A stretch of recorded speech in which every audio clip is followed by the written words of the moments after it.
बिस्मिल्लाहिर्रहमानिर्रहीम। अस्सलाम वालेकुम नाज़रीन, आप यूट्यूब चैनल देख रहे हैं। मैं इमरान खान हूँ। साफ साफ बात करते हैं कैमरे के बारे में। कैमरा कहाँ से आया, किसने लगाया, क्या हुआ, ये सारी कहानी हर कोई जानना चाहता है। इस वक्त पाकिस्तान में इसकी बहस हो रही है।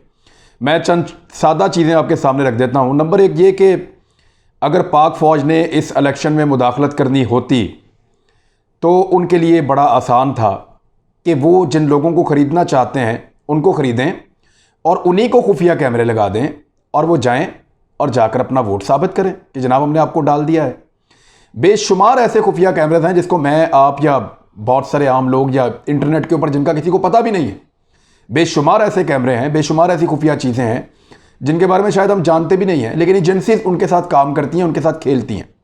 वो कैमरा जो पकड़े जाएं वो खुफिया नहीं होते, याद रखिएगा।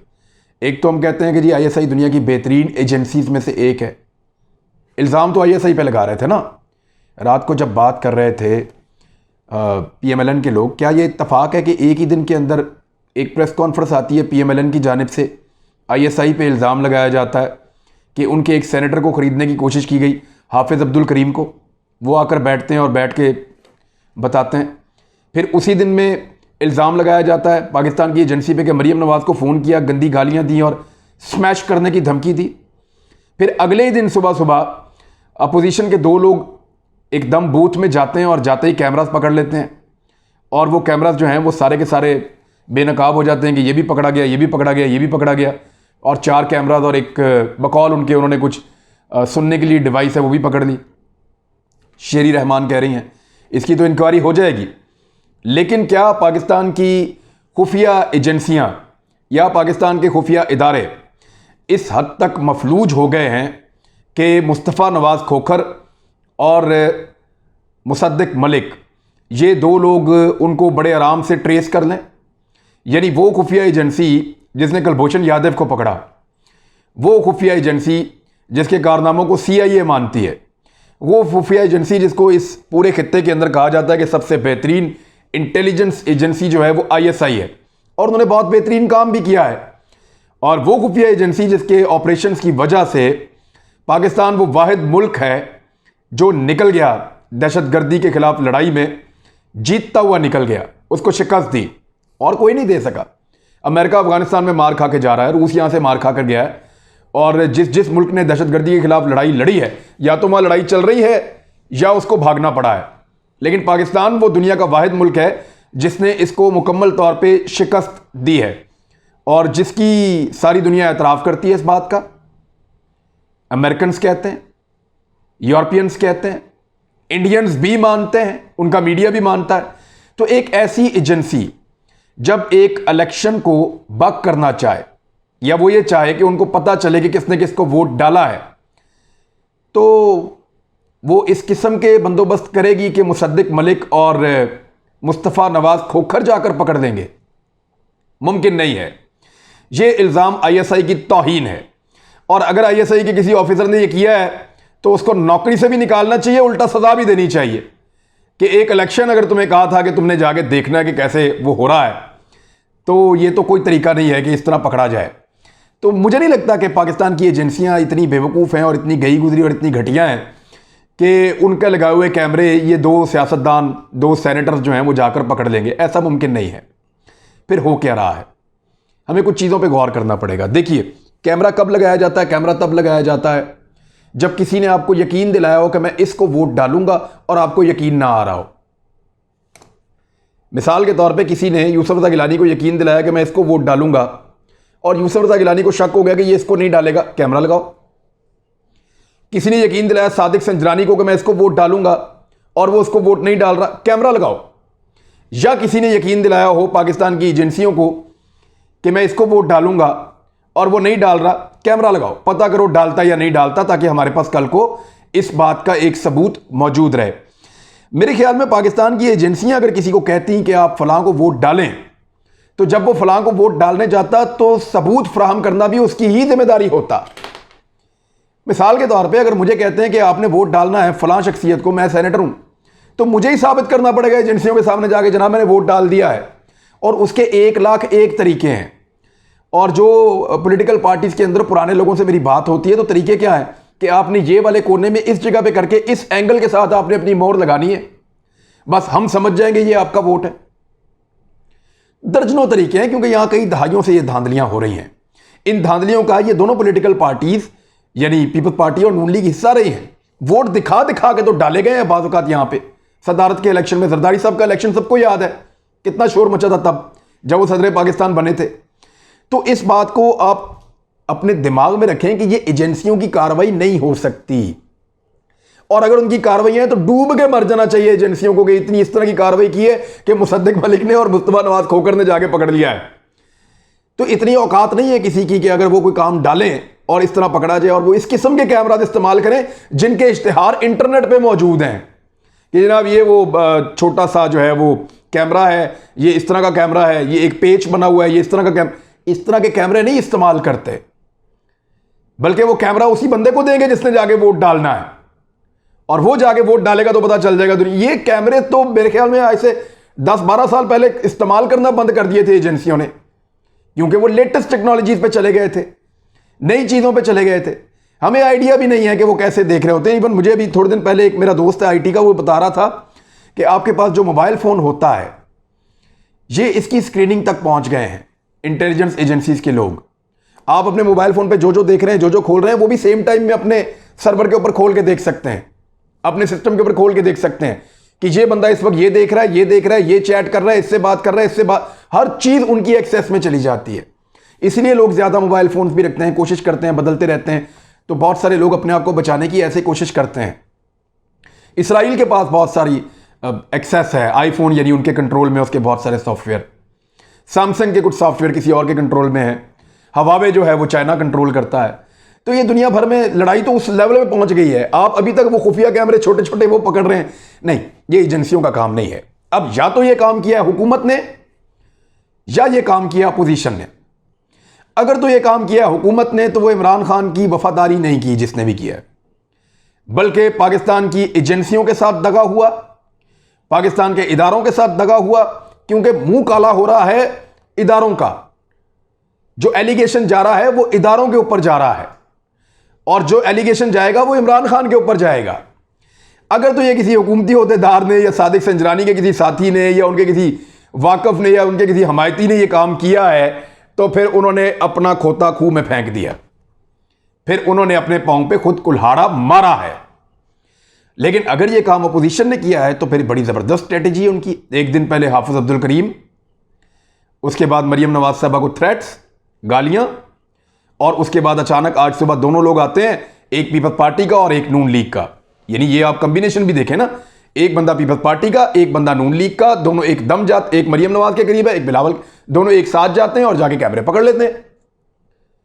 यानी इतने आराम से जाएंगे और जाके ये कैमरे पकड़ लेंगे। डायरेक्ट वहां पे गए और जाके इन्होंने बूथ की तलाशी ली, यहां से पकड़ा, वहां से पकड़ा, वहां से पकड़ा, सारे कैमरे पकड़ लिए। तो ये ऐसा लगता है कि ये कैमरे लगाए ही पकड़े जाने के लिए गए थे। ये कैमरे लगाए ही इसलिए गए थे ताकि इनको पकड़ लिया जाए, वरना इतने भोंडे तरीके से और इतने गंदे तरीके से कोई कैमरा लगाता नहीं। जियो ने एक रिपोर्ट किया, उन्होंने कहा जी कि एक्चुअली बूथ वहां बन गया था जहां कैमरा लगा हुआ था। चलो एक आधे कैमरे की या दो कैमरों की बात आप कर लें, लेकिन जो बाकी खुफिया छोटे छोटे कैमरे वो पकड़ रहे हैं उनकी बात कौन करेगा? और वो कैमरे बाकायदा लगाए गए हैं, ऐसी जगह पे लगाए गए हैं जहां से वोटर वोट डालता हुआ नजर आएगा, और उसको मैनेज किया गया इस तरीके से। अब जो एक साइड के ऊपर एक कर्टन लगी हुई थी लकड़ी की, उसके अंदर जो पेच वाला कैमरा है वो कभी भी नहीं दिखा सकता कि वोट किसको डाल रहा है, क्योंकि दोनों साइडों से गत्ता आगे है। वो बीच में रख के वोट डाल रहा है, बीच में रख के उसको लपेटेगा। हां, ये हो सकता है कि वो निकलता हुआ अपना वोट यूं दिखा के और फिर बंद करके डाल दे। यानी वोट डालने वाले को पता है कि मेरे दाएं जानिब कहीं कैमरा लगा हुआ है, मैंने निकलते हुए अपना वोट दिखाना है और बंद करके डाल देना। सिर्फ ये एक सूरत थी, हर एक का वोट वो कैमरा नहीं देख सकता था। अगर एजेंसियों ने बंदोबस्त किया होता तो वो इतना जबरदस्त बंदोबस्त होता कि किसी के बाप को भी खबर ना होती और वो वोट वहां पे डल जाते जहां वो डलते हैं। लेकिन वो कह रहे हैं हम अपने आप को गैर जानिबदार रखना चाहते हैं। पहले हम नहीं थे, कभी नवाज शरीफ के साथ थे, कभी पीपल्स पार्टी के साथ थे, कभी किसी जमात के साथ थे, फजलुर रहमान के साथ भी रहे हैं, इमरान खान के साथ भी मिले हों, लेकिन अपने आप को गैर जानिबदार रखना चाहते हैं इस वक्त वो इस प्रोसेस से। इसीलिए यूसुफ रजा गिलानी जीत गए। अब इस इलेक्शन में भी जो है वो आपके सामने रिजल्ट। लेकिन इस कैमरे के मामले पे अगर हम बात करें तो ये कैमरा एजेंसियों का नहीं हो सकता। और अगर एजेंसियों ने ये कैमरा लगाया है तो याद रखिएगा, एजेंसियों ने ये कैमरा इसलिए लगाया है कि ये कैमरा पकड़ा जाए। ये कैमरास लगाने का मकसद ही ये था कि ये कैमरास पकड़े जाएं, क्योंकि इतने भोंडे तरीके से तो अगर किसी थर्ड क्लास आदमी को भी कहा जाएगा तो वो इससे बेहतर कैमरे लगाएगा। वो रोजाना कैमरे पकड़ते हैं, क्या नाम है, हमारे दोस्त हैं इकरारुल हसन, इससे बेहतर कैमरे तो 2 नंबर फ्रॉडिये लगा देते हैं। इससे बेहतर कैमरे तो थर्ड क्लास किस्म के छोटे मोटे फ्रॉडिये हैं, वो इससे बेहतर कैमरे लगाते हैं जो पकड़े नहीं जाते। और इकरारुल हसन को पकड़ने में बड़ी दिक्कत होती है, बड़ी मुश्किल से जाके पकड़ता है, तो वो यानी वो इससे बेहतर लगा लेते हैं इकरार के मुजरिम। तो ये कैमरास किसने लगाए? मुझे ऐसा लगता है कि ये कैमरास लगाए ही इसलिए गए थे कि ये कैमरास पकड़े जाएं और एक नया जो है वो मुद्दा खड़ा हो जाए और शोर मचाने की एक नई वजह मिल जाए। क्योंकि मेरी इत्तला के मुताबिक कल रात तक सादिक संजरानी आगे चल रहे थे, उनका बंदोबस्त हो चुका था। बलोचिस्तान से मुझे ये इंफॉर्मेशन मिली थी कि वहां से वो 3 वोट उनकी हमायत में आ चुके हैं। जमात इस्लामी के वोट ना डालने और इसहाक डार के वापस ना आने के बाद जो पीडीएम का उम्मीदवार था उसकी हालत अच्छी नहीं थी। लेकिन अब जरा आप इसको टेक्निकली समझें कि एस्टेब्लिशमेंट सपोर्ट किसको कर रही है गुज़िश्ता कुछ अरसे से। बज़ाहिर उनको गालियां कौन दे रहा है? उनको गालियां दे रही है पीएमएलएन, उनको गालियां दे रही है पीपल्स पार्टी, उनको बुरा भला कह रहे हैं बाकी लोग। लेकिन एस्टेब्लिशमेंट का सबसे ज्यादा फायदा किसको हो रहा है? गौर कीजिए, केसेस किसके हक में आ रहे हैं? पीडीएम के। केसेस किसके रुक गए हैं? पीडीएम के। मरियम नवाज साहबा को पेशी पे बुलाया और उसके बाद से लेकर अब तक नहीं बुलाया। क्यों नहीं बुलाया? जाके आप चेयरमैन नैब से पूछें किसने उनको मना किया कि मरियम नवाज को दोबारा नहीं बुलाना। इमरान खान तो कहते हैं कि भाई बुलाना चाहिए, बुला के इंसाफ करना चाहिए। ना मरियम नवाज को बुला रहे हैं दोबारा, ना उस्मान बुज़दार को बुला रहे हैं दोबारा। ये क्या चल रहा है? ना कैप्टन सफदर को बुला रहे हैं। चीजें मैनेज कर ली गई हैं बड़े तरीके से। और पीएमएलएन बेशक एस्टेब्लिशमेंट को गालियां दे रही है, पीपल्स पार्टी बेशक एस्टेब्लिशमेंट को गालियां दे रही है, लेकिन मुझे ऐसा लगता है कि डबल गेम शुरू हो चुकी है, बल्कि अब काफी आगे निकल चुकी है। नवाज शरीफ साहब किससे डील करके बाहर गए थे? एस्टेब्लिशमेंट से, सबको पता है। मरियम नवाज किससे डील करके बाहर आई थी? एस्टेब्लिशमेंट से, सबको पता है। बिलावल भुट्टो जरदारी साहब के केसेस पीछे कैसे जा रहे हैं? सबको पता है एस्टेब्लिशमेंट। जरदारी साहब कैसे बाहर आए? सबको पता है एस्टेब्लिशमेंट। भाई वो ओमनी ग्रुप जो जरदारी साहब के घर के बिल तक देता था, सदके के बकरों के पैसे देता था, सुबह नाश्ते के पैसे देता था, लॉन्ड्री के पैसे देता था, हर चीज के पैसे देता था, वो अरबों रुपए की जाके वहां पे डीलिंग कर रहा है नैब के साथ। लेकिन जरदारी साहब से कोई नहीं पूछ रहा। क्यों? एस्टेब्लिशमेंट। तो एस्टेब्लिशमेंट ऐसा नहीं है कि जो उसके ऊपर इल्जाम लगाया जा रहा है कि वो इमरान खान के साथ खड़ी है। यह इल्जाम सिर्फ इसलिए लगाया जा रहा है कि यह एक धोखा है, एक फरेब है। बज़ाहिर एस्टेब्लिशमेंट के सारे कारनामों का फायदा अपोजिशन को हुआ है। उन्होंने अवाम के अंदर भी एक तासुर क्रिएट किया कि वी आर एंटी एस्टेब्लिशमेंट और हम फौज से लड़ रहे हैं, जबकि दूसरी जानिब उन्होंने फौज से बहुत बड़े बड़े फायदे भी लिए हैं। नवाज शरीफ साहब का बाहर जाना, मरियम नवाज साहब अभी तक जमानत में है, अपने वालिद की तैमाददारी के लिए वो जमानत में है। वालिद बरतानिया में है, बेटी पाकिस्तान में वालिद की तैमाददारी कर रही है और रोजाना इदारों के ऊपर तनकीद करती। किसने छोड़ा हुआ उनको? किसने उनको बाहर रखा हुआ? तो टेक्निकली समझें कि एस्टेब्लिशमेंट का फायदा किसको हो रहा है। तो ये कैमरे अगर एस्टेब्लिशमेंट ने लगाए हैं या ये कैमरे अगर लगाए गए हैं तो फिर इसको भी आप समझिए कि ये कैमरे सिर्फ इसीलिए लगाए गए हैं कि ये कैमरे पकड़े जाएं। अब पकड़ना बहुत आसान है, लेकिन याद रखिएगा इसके अंदर जो प्लान करने वाला है वो फंसता नहीं है, वो बड़े तरीके से करता है। लेकिन अगर प्रॉपर इन्वेस्टिगेशन हो और जूता मार किस्म की इन्वेस्टिगेशन हो तो पता चल जाएगा। सीसीटीवी फुटेज निकालें पिछले 2 दिन की, 3 दिन की। ये कोई आम जगह नहीं है, ये कोई पब्लिक लैट्रीन नहीं है, ये कोई मीनार पाकिस्तान के पास बने हुए बाथरूम नहीं है जहां आप 10 रुपए देके जाते हैं और वहां कैमरा नहीं लगा हुआ। और ये सेनेट है, सेनेट। वैसे हालत तो इसकी जो है ना पब्लिक लैट्रीन जैसी ही कर दी है इन्होंने, जो हालत कर दी है इन्होंने इस ऐवान की। लेकिन ये जो सेनेट का ऐवान है ये बहुत बड़ा एक हाउस है, अपर हाउस है पाकिस्तान का। तो इस पार्लियामेंट हाउस के अंदर मुमकिन नहीं है कि यहां पे आपको कैमरास जो सीसीटीवी लगे हुए हैं वो आपको इतला ना दें। गुज़िश्ता 48 घंटों का रिकॉर्ड निकालिए, कौन कौन आया, कौन कौन गया, ये डब्बा कौन लेकर आया, कितने बंदे अंदर दाखिल हुए, कौन कौन बंदा किस किस जगह तक आया, ये डब्बा लाकर किसने रखा और किस तरीके से इसके। अब ये ऐसा तो नहीं हो सकता कि इस फेंस को उठा के कोई ले गया हो और ले जाके इसके अंदर पेच लगा के वापस ला के इसको रख दिया हो। कोई आया ही होगा ना पेच लेकर या इस फेंस को लेकर जो ये लकड़ी की बनी हुई है। तो जो भी लेकर आया, जिसने भी किया, ये मैनेज किया गया है और ये बंदे पकड़े जा सकते हैं। इन बंदों को पकड़े, पता चल जाएगा कि इसके पीछे कौन था, और जो बंदे पकड़े जाएं उनको फिर सही ग्रिल करके इन्वेस्टिगेट किया जाए ज्वाइंट टीम के जरिए से। क्योंकि मुझे अब ऐसा लगता है कि एस्टेब्लिशमेंट डबल गेम खेल रही है। बज़ाहिर उन्होंने अपने आप को कोशिश किया कि न्यूट्रल दिखाएं, हुकूमत के ऊपर भी हाथ रखा हुआ है, अपोजिशन को यह कहा हुआ है कि आप हमें गालियां दीजिए, रोज गालियां दीजिए, लेकिन कहीं ना कहीं उन्होंने अपोजिशन को रिलीफ दिया है। अगर मैं रिलीफ की एक लिस्ट बनाऊंगा पूरी, मैं रिलीफ की जो को 15-20 रिलीफ अभी तक अपोजिशन को मिले हैं, वो 15-20 पूरे रिलीफ में आपको बताऊंगा कि ये अपोजिशन जो दिन रात एस्टेब्लिशमेंट को बुरा भला कहती है, ये एक प्लानिंग के तहत कहती है। इसको कहते हैं नूरा कुश्ती, और नूरा कुश्ती के तो ये मास्टर है। जब मर्जी आपस में लड़ाओ और जब मर्जी जो है वो सुलह करा लो। तो ये नूरा कुश्ती जो एस्टेब्लिशमेंट के साथ ये कर रहे हैं और दिखावा कर रहे हैं कि ये फौज के खिलाफ या एस्टेब्लिशमेंट के खिलाफ लड़ रहे हैं, ये सारा ड्रामा है। और ये ड्रामा अब बेनकाब हो रहा है, क्योंकि एस्टेब्लिशमेंट के होने का और उनके फैसलों का सबसे ज्यादा फायदा अब तक पीपल्स पार्टी और मुस्लिम लीग नून को हुआ है। और उनके अपने आप को न्यूट्रल रखने का और बज़ाहिर ये चीज़ें जिस तरह वो कह रहे हैं वैसे करने का सबसे बड़ा नुकसान अब तक पाकिस्तान तहरीक इंसाफ को हुआ है।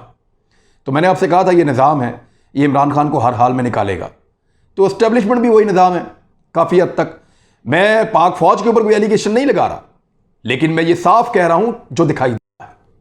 क्योंकि अगर आईएसआई लगाती तो कैमरे ऐसे ना लगाती, और आईएसआई के ऊपर इतने घिनौने और सीधे इल्जामात अपोजिशन लगाए और वो चुप करके बैठे रहें और जवाब भी ना दें और सवाल भी ना पूछें, ये मुमकिन नहीं है। ये सिर्फ और सिर्फ आप रूम दे रहे हैं, आप बेनिफिट दे रहे हैं, फ़ायदा पहुंचा रहे हैं। अब क्यों पहुंचा रहे हैं, कैसे पहुंचा रहे हैं, इस पे फर्दर काम करते रहेंगे, लेकिन आप गौर कीजिएगा। बतौर पाकिस्तानी आप देख लीजिएगा कि एस्टेब्लिशमेंट ने अब तक जो जो कुछ किया है उसका फायदा किसको हुआ है और किस तरह हुआ है। इस पे एक डिटेल बात बाद में करेंगे। अपना ख्याल रखिएगा, अपने इस चैनल का भी। अल्लाह हाफिज।